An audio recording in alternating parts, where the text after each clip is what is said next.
This conference will now be recorded. We'd like to welcome you to the next in the series of Iowa Poultry Association webinars. Appreciate you joining today, and we'd like to welcome you to hearing from Potter's Poultry, Mark Ruland and Olivia Potter. You'll recall, for those of you that were at Fall Festival, Mark gave kind of an initial teaser or introduction to this topic, but we promised that we'd be following up with a webinar today. And so I'll turn it over to Mark and Olivia to present the latest on rearing cage-free pullets to you. Thanks, Kevin. Thank you, Sarah. And good morning, everybody, or good afternoon, depending on where you're at. We've got about 25 minutes of slide narrative. We'd love to take questions during it.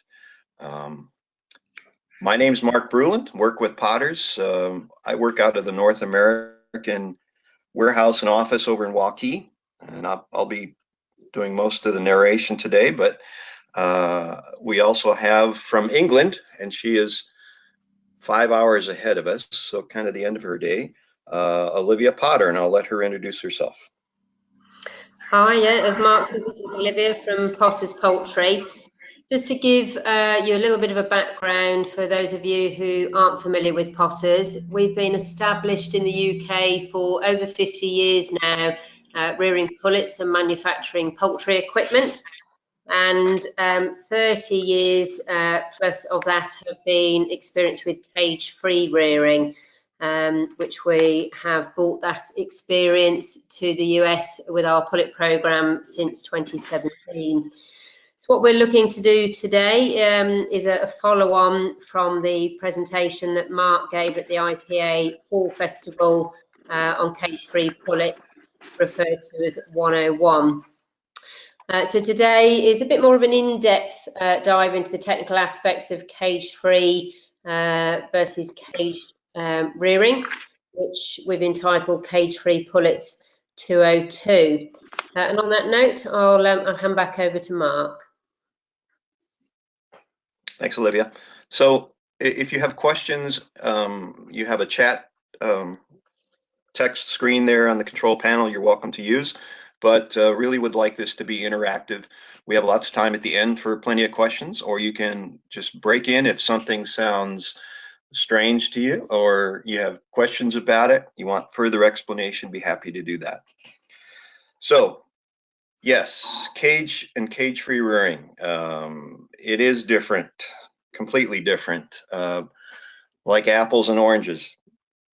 Although the trees both grow on the ground, in cage and cage-free rearing, you're still working with layers. It's just everything beyond that changes. We're going to talk about some key learnings that Potters had.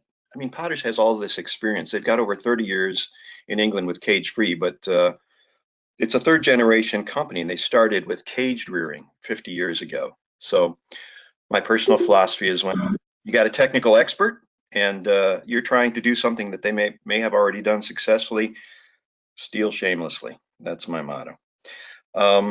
Potters has worked with the same breed companies as we have over here, the same types of animal welfare challenges. They went through the whole cage to cage-free egg deal that we're doing now.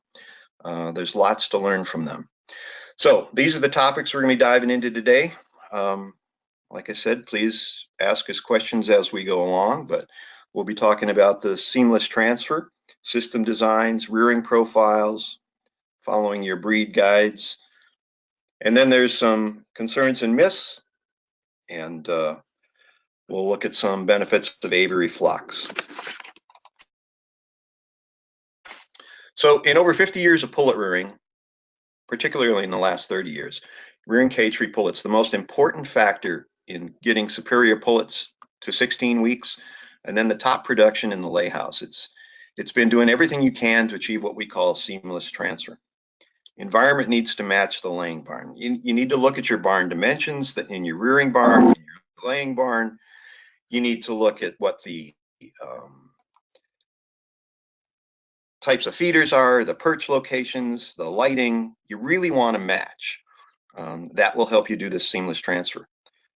We were asked a long time ago if we could rear cage-free and then move them into cage houses, and that was a complete disaster. Don't ever try to do that. Stresses the birds way too much. But what you're doing in general for the seamless transfer is trying to reduce stress overall.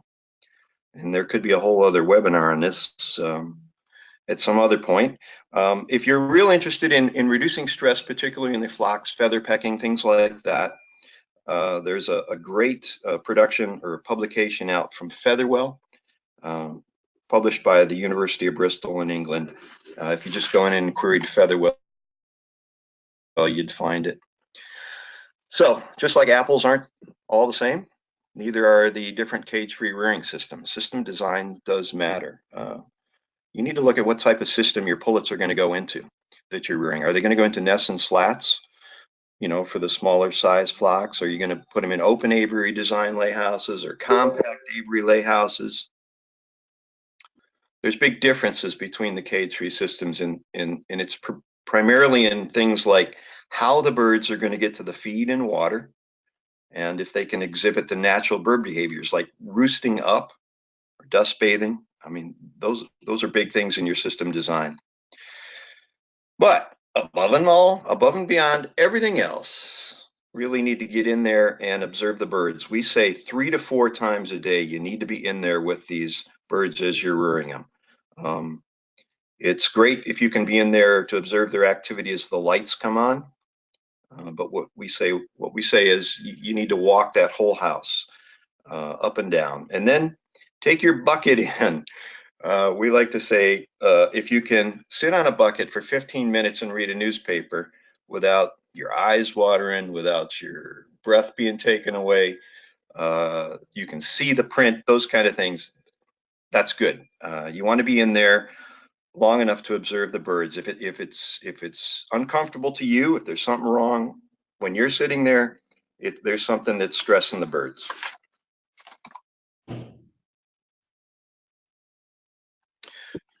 This is a floor litter system.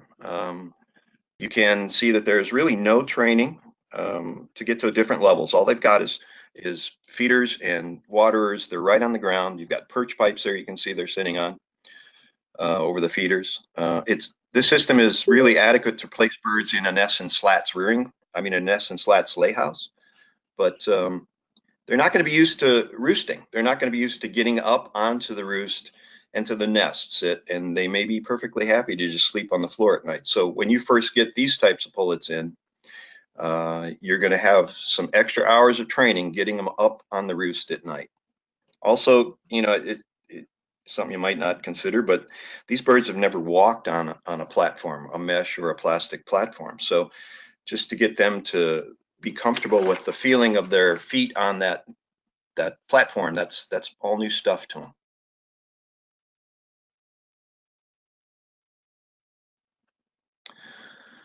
This system is what we call our AV-Jump system. These birds are 16 weeks old, and this is one of our AV-Jump barns in Minnesota we have here. You might hear them called platforms or tiered systems. If you look on where the birds are standing there over on the right, top platform and bottom platform, they're both wire mesh. And you see behind those platforms, you've got wooden posts. These platforms are designed to fold up, and we bring them down, week 3, week 4, depending on the birds. But you also have waterers and feeders on each level. And this all this does is train them to go up. This is what you're trying to do, is get them to develop muscles, jumping, and to look up for where the food and the water is. And Olivia can explain a little bit more in detail about this. It's not just, you know, the 8-to-1 or 10-to-1 nipples per bird. It goes beyond that as a critical piece of rearing. Olivia? Yeah, so as Mark said, what we have learned over time is that any feed and water we put above our tiers should be extra to the requirement that you have to have for your regulatory body. The reason for that is if you get a very small number of chicks go up at an early age, approximately 3-4 weeks of age, you want to give them the opportunity to eat and drink, but you don't want to be taking away a critical percentage of the feed and water from the ground. Having an extra couple of rows of drinkers and maybe extra feeders, as shown in this picture. All of the feed at ground level is chain feeder, and then up above the tiers we have got pan feeders, which gives the birds alternative types of feeders to use, which may be useful depending on the barns they're transferring into. But it means that at the ground they have everything they need, and anything up above the tiers is extra, and this just ensures that it's not compromising the chicks that are left down on the ground, and ensures that water intake is maximised, which in conjunction with that comes feed intake, and both of these of course are critical for body weight gain and frame development. Okay, so the next slide here is what we call our compact aviary rearing system. It fully trains the birds to use all the different levels, and there's feed and water on all levels of the system. These birds are 8-week-old white birds. If you look over on the left there, you'll see that where the birds are sitting, it looks like there's a little bit of a fence, like a cage there, and it's not a cage, it's an open module. But in between the modules, there are walls, and those walls are made up of the wires. So there are also doors on this system that you can fold down, and you'll enclose them when they're chicks. But when the doors are open, this compact aviary rearing system, it really parallels exactly what birds are going to see in a compact laying aviary without the nests. Here's a fun fact for you guys that are thinking about, well, do I need to do all cage free, or can I do some cage and cage free? If you wanted to, you can keep the doors down on this system and rear the chicks inside the compact rearing aviary with the doors down, just like you would in a cage. And then, yes, you could take those birds and put them in a cage system. You wouldn't want to do that and take them into a cage-free system, though. Okay, rearing profile is one of the topics we wanted to go through. Mortality isn't necessarily higher when you're rearing in cage-free. Typically, we see 2% or less. It's been our experience. But it is a little more challenging to achieve body weight and uniformity in a cage-free system. What we recommend is that you pen weigh. In other words, you walk in the barn, you get a collapsible pen, and you look for a corner or an area of the barn where you can get couple hundred birds in it, and you're hand weighing them individually. Folks like to use platform scales. That's great, but it's not going to give you a real good statistic on what's going on in that barn. It'll be for those birds that like to hang out in that one area. They'll get on the scale, but you may not have the less dominant, the smaller birds that are on the floor get up to that platform system. So again, you got to be proactive with any issue. You got to look for disease challenges. You got to sit in there and you got to listen to them. You got to check your waterers. You got to check your feeders. Cull the runts. Actually, the hand weighing thing, that's been like the biggest challenge to the U.S. cage-free and organic pullet rearers. It just has not been a common practice to physically hand weigh every week and determine what's going on there. You need those weights to manage nutrition, and you really want to react quick. So if you miss a week in checking the weights, you'll lose an opportunity to fine tune the ration. So you may want to keep them on the ration for an extra week, depending on how they're doing. So really important, manage the body weight, not age. Those breed management guides are great. You all have great genetic guides to follow, but you really want to hand weigh the birds and not rely solely on platforms.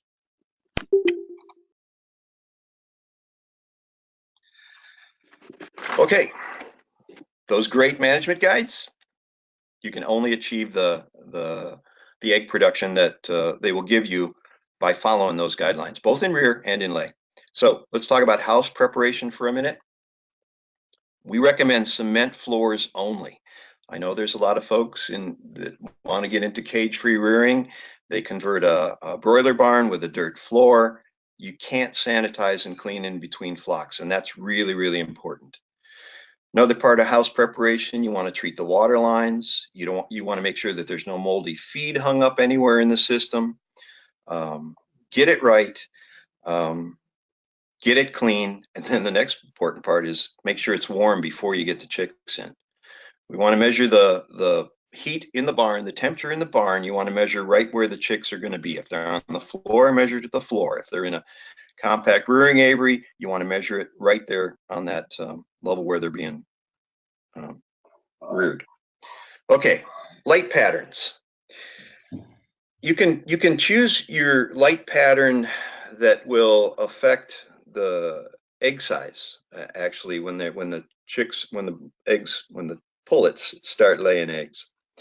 The light intensity and distribution is important, but if your integrator wants, say, more medium eggs to come out, there's things you can do in rear that you can tweak with the lighting intensity and distribution. But still important. You got to make sure there's no shadows, no dark spots. It's a lot like paying attention to details in cage ring houses when you're looking at water, feed, and air quality. But think about in your cage-free house, your water line springs a leak. You can drown a lot of chicks in a hurry if that's not taken care of right away. In a caged barn, you might get some birds wet, but the water's not going to drown them. We recommend testing your water once every flock if you have a well water system. If you're on city water, it's less critical. As far as feed goes, we recommend saving a baggie from every feed delivery, just in case you observe something that doesn't look right and you want to problem solve that issue. Maybe it's salt, maybe it's protein. You always have a feed sample you can go back and test. Airflow is critical. You don't want any drafts. You don't want any cold spots, hot spots. And the ammonia level, of course, has to be managed.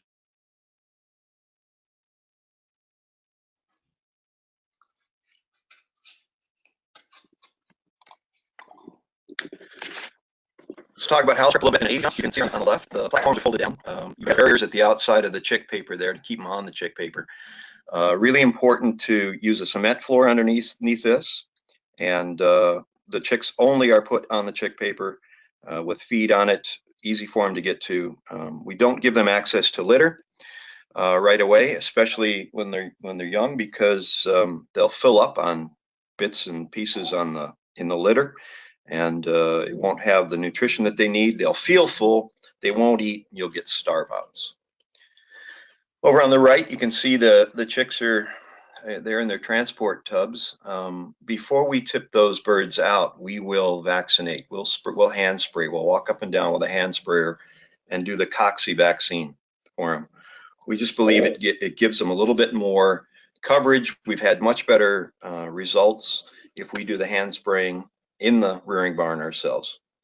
Then when you tip them out, obviously they're preening, they're picking off each other a little bit, and that just gives better ingestion of the vaccine.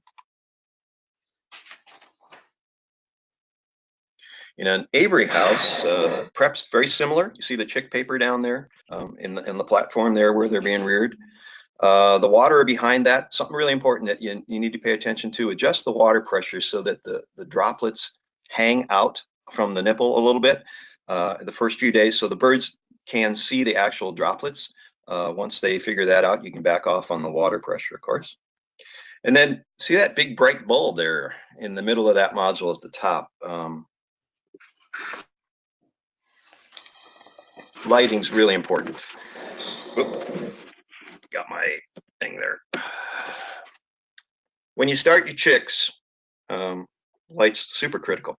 The goal, we say, is to achieve a 30 to 50 lux level, which if you do the conversion to foot candles, that's about 3 to 5 foot candles where the birds are, where they're actually going to be sitting. Aviary systems require light inside the brooding area at every level, and it's critical for training the birds during the rear. You can actually, as the birds get older, you can draw them up into the system and get them used to perching up above by like staging the lighting, maybe 15 minutes between the time you turn the outside lights off and the time you turn the inside lights up. You're actually drawing them up into the system. Intermittent lighting program can be beneficial. It's all about getting them off to a pattern. You know, they're getting their rhythms down. If you have 4 hours on, 1 hour off, or 5 hours on, 1 hour off, it's way better than just keeping them bright the whole freaking time. They need to rest, but it's really cool if you can get them into a pattern. Again, if you know your target profile for your eggs that they want, you can use that with the step down lighting. Adjust the egg size. This is an aviary system, open aviary system of ours. Again, look at the left over in the top there. You see those bright lights over the aisle. Really important. Even distribution of lights really important. So you'll see underneath the bottom tier there, you'll see lights underneath the system. When we let the birds out, those gates they're electric that block the bottom there, and those will fold up, and then birds can go underneath. But you don't want any dark spots. You don't want any shadows. Again, you see the bright bulb in the middle of each module. These are 4-day-old birds. Next is the lighting system we use in our AV jump. This is the platform system. You'll see the lights over the aisle, down the center, and then on the outside. If you can see that there's a rope light, kind of a yellow looking rope light there in between the two platforms. We use that as well. We can train the birds to come up with that, but it also brightens the area underneath that bottom mesh. There are some myths in cage-free rearing, and in particular between systems. But what we've found is that the cost per bird really isn't higher when you're using a compact rearing aviary. You do get more birds and less barn space with a compact. Labor costs, they say, you know, you always hear, boy, my labor costs are gonna be so much higher in cage-free. Well, that depends. They might be, but if you have properly trained laborers, we say one person can handle 75 to 100,000 birds. Now, it might be different if there are smaller numbers per barn, but typically one laborer can handle about 100,000 birds if they're trained well. We hear some birds won't ever leave the system. Well, we just don't see that. Our birds are trained to be mobile from an early age in the compact rearing system. We've got ramps, we use lighting techniques. They're out early in the system. In their 16 weeks, we turn them out pretty early on those systems. We hear that it's difficult to manage the cocci when you let them out, but I showed you how we cover the floors in paper. That paper just kind of recycles in the system. And if you're really concerned, you can always do an OPG count to measure the cocci vaccines for effectiveness. Beak trimming and vaccinating is very difficult. Well, in some rearing systems, perhaps if you have a floor rearing system, yeah, if you have an AV jump, most of the birds will be up on it when you're going in to do that. But particularly in a compact rearing system, you got those doors you can close, so it's not a big deal. And frankly, we use a lot of the time we use the hatchery beak trim as well. We don't generally do that on farm. Anything you can do to lower the stress once you get the birds, that's what you want to do. Keel bone damage, they say, is going to be increased, but a study by Bristol University over in England found that it's actually less for these birds in the compact rearing aviaries. Like I said, we have ramps purchased from an early age. Piling's really not an issue because you kind of saw the layout of that compact system. There are barriers. It's a real even distribution of the birds in that system. Cage free, you always hear, well, bad habits lead to floor eggs later. But the birds in a compact rearing aviary, they're acclimatized to different levels from an early age. You don't get the system eggs. You don't get the floor eggs from that.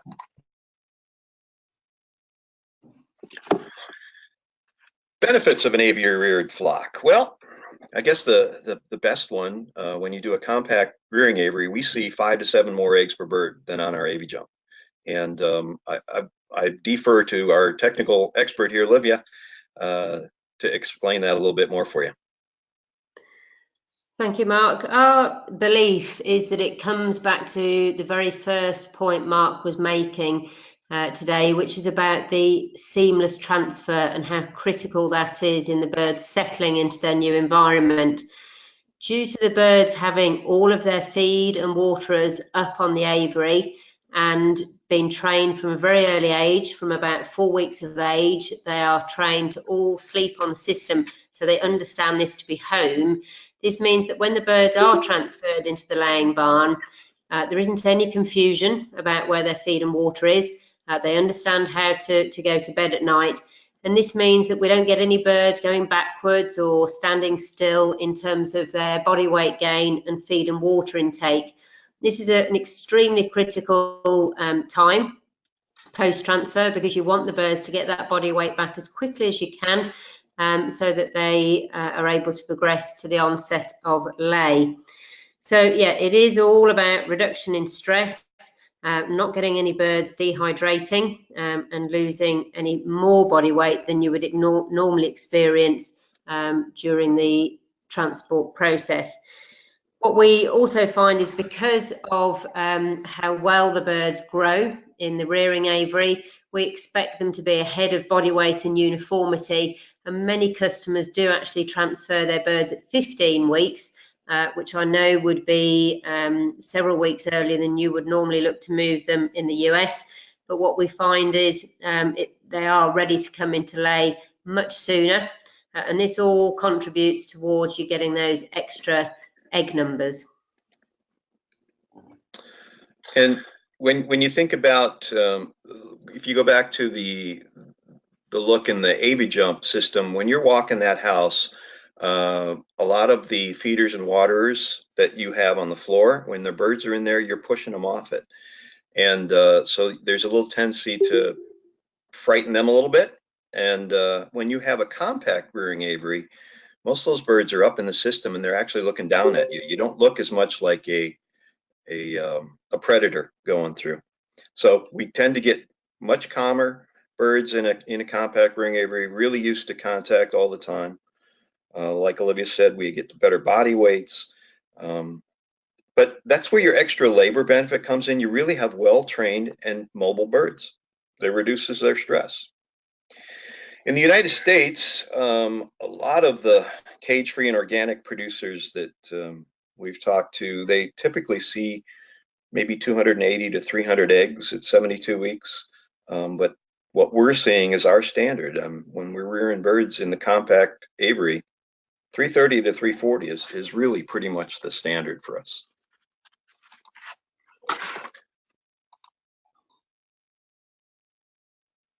All right, so what Potters loves to do, and we do this all around the United States, we go to farmers meetings, we just ask folks, you know, what are your issues? What are the problems you're having? How can we help? And with the benefit of having Olivia here with many years of technical expertise in rearing, I mean, they build the equipment, they've reared pullets over there in the UK for a long time.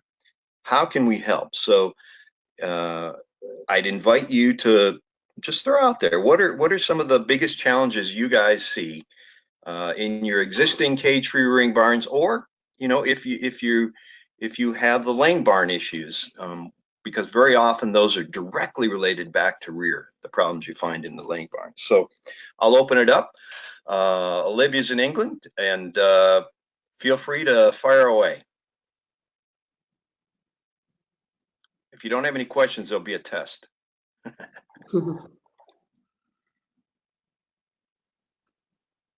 right, so it's Friday. You've listened attentively. You're still in attendance. And I would say that there are a lot of very good compact rearing systems out there. It's not all about Potters. And we can help in any system you have. I mean, we can talk about the issues. Just fire away. Good morning, Mark. My name is Rita Shearing, and I work with Iowa Poultry Association. And maybe mention something. Good morning. You may have mentioned this, but what about the manure? How is that handled? Did I miss that? Nope, we just didn't say anything about it, but we'd be happy to talk to you about it. Each one of the layers in the compact rearing system has a manure belt under it. So the manure for the birds up in the system is handled that way. Obviously, the birds will be on the ground for part of their life. They will have litter down there, and that has to be cleaned out manually in between flocks. Some folks will put a scraper system on the floor, which helps. But in the end of the day, it's still a manual system to clean that floor area out. Olivia, do you have anything you want to add to that? Yes, what I would say in the typical avi jump house or a house with platforms in, obviously managing your litter quality is much more important than in an aviary house, because any water leaks you have do go down onto the litter, which can cause ammonia issues, which obviously leads to health problems with the birds. So typically we test our manure at the end of every batch, and we are looking to get about 80% dry matter, so a nice dry friable environment for the birds to dust bathe in. The huge benefit you do get with the aviary systems is that you automatically get a 1/3 ammonia reduction just by using the belt. So it is a much better environment for the birds to be in. Typically, we see about 4.5 pounds of manure per bird per pullet during a 16-week cycle. So you're either having to remove all of that at the end if you have a house without muck belts, but even with an aviary, there will still be about 50% of that manure to come out at the end of the 16 weeks. Thanks, Rita. Good question. Thank you.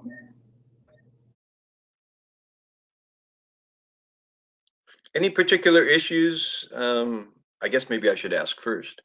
Are there a lot of you that currently have cage-free birds that, if you do, what is the major issue when you transfer them into the barn that you see in your systems?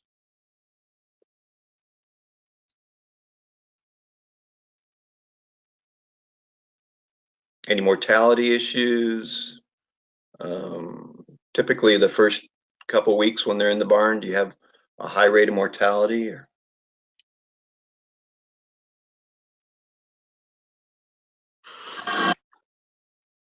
I hear crickets. Wait a minute. All right. Well, I will just.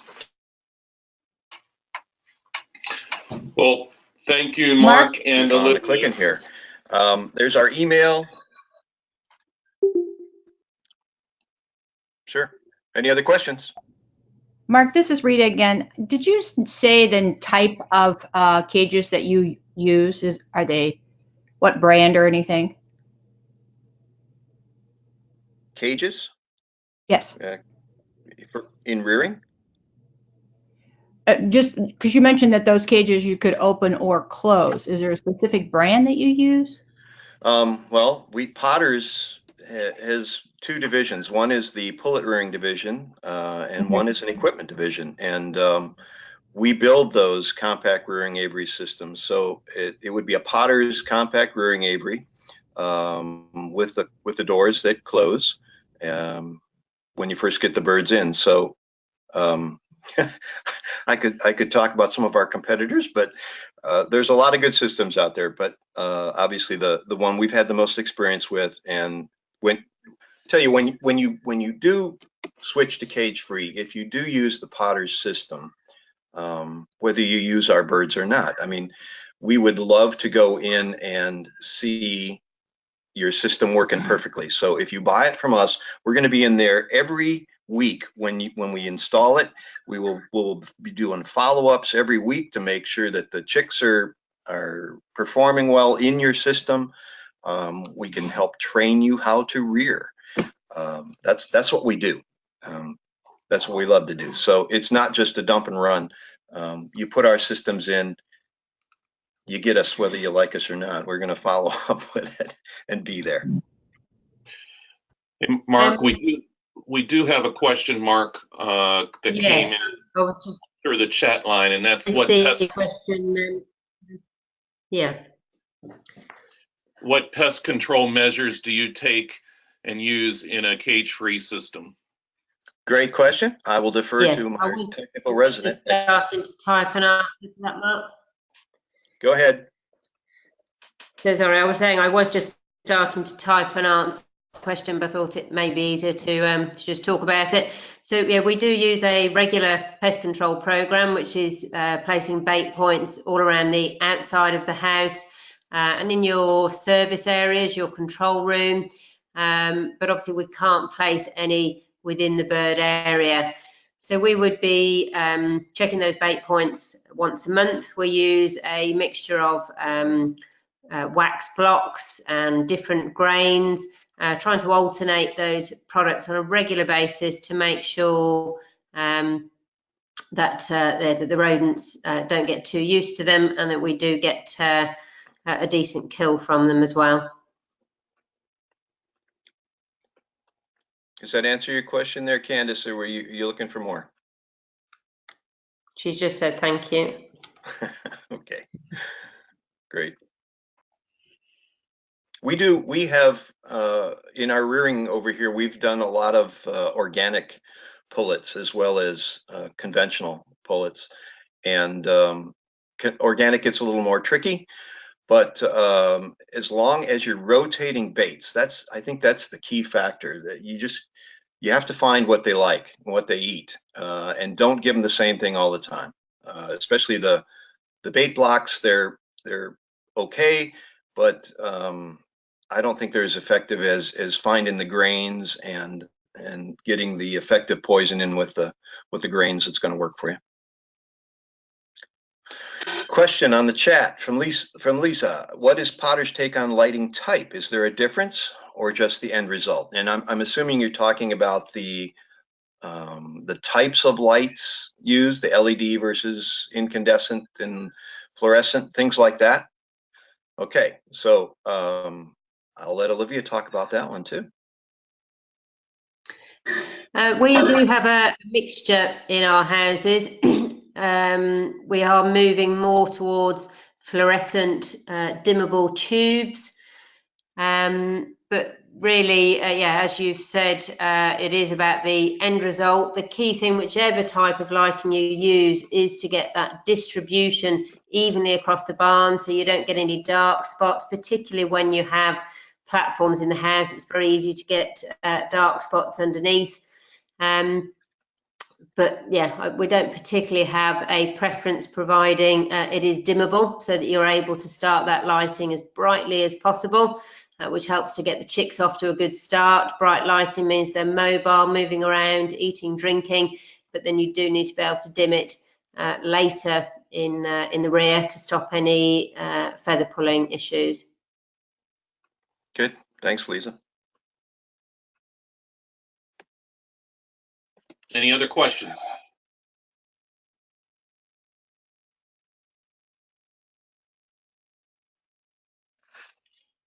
Well, seeing that there appears to be no more questions, you can see that email addresses for both Olivia and Mark are on the screen. So if you choose to follow up with them further, we certainly would encourage you to do so.